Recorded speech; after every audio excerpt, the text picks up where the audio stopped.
ધોરણ 7ના સામાજિક વિષયના વર્ગખંડમાં આપ સૌનું હાર્દિક સ્વાગત છે.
મારું નામ પંચાલ દિયા રાજેશભાઈ છે. હું કડીથી આવું છું.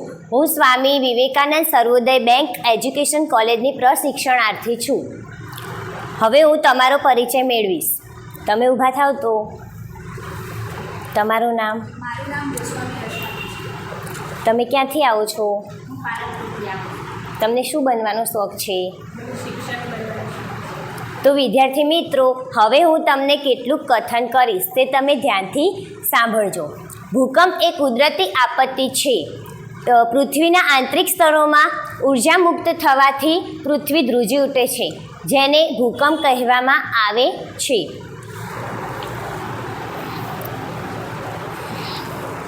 આ ઉર્જા મુક્ત થવાથી પૃથ્વી હચમચી ઉઠે છે. પૃથ્વીના પાતાળમાં આવેલા ફોલ્ટ લાઇન અને ભૂકંપના કેન્દ્રમાં આંચકો અનુભવાય છે. જ્યાં સૌ પ્રથમ આંચકો અનુભવાય છે તેને ભૂકંપનું કેન્દ્રબિંદુ કહેવામાં આવે છે. ભૂકંપની તીવ્રતા માપવા માટે સિસ્મોગ્રાફ સાધનનો ઉપયોગ કરવામાં આવે છે. ભૂકંપથી ઇમારતો, શાળાઓ, ઘર, પુલો વગેરેને નુકસાન થાય છે. આમ કુદરતી આપત્તિમાં ભૂકંપ એ ગંભીર અને વિનાશકારી આપત્તિ છે. વિદ્યાર્થી મિત્રો, હું તમને કથન આધારિત કેટલાક પ્રશ્નો પૂછીશ. તેના જવાબ તમે પૂરા વાક્યમાં આપજો. ભૂકંપ કોને કહેવામાં આવે છે?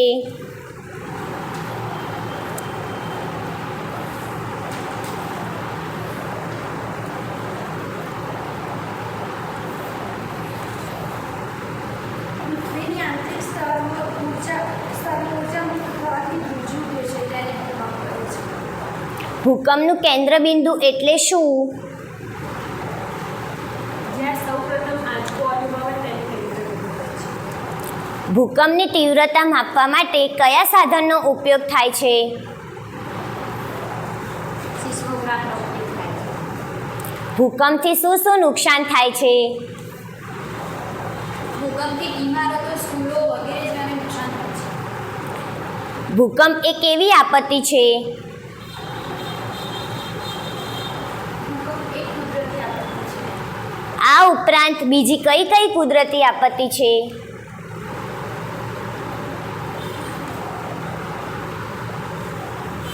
પૂર, સુનામી, દાવાનળ જેવી બીજી તો વિદ્યાર્થી મિત્રો, આવી જ એક કુદરતી આપત્તિ દાવાનળ વિશે અભ્યાસ કરીશું.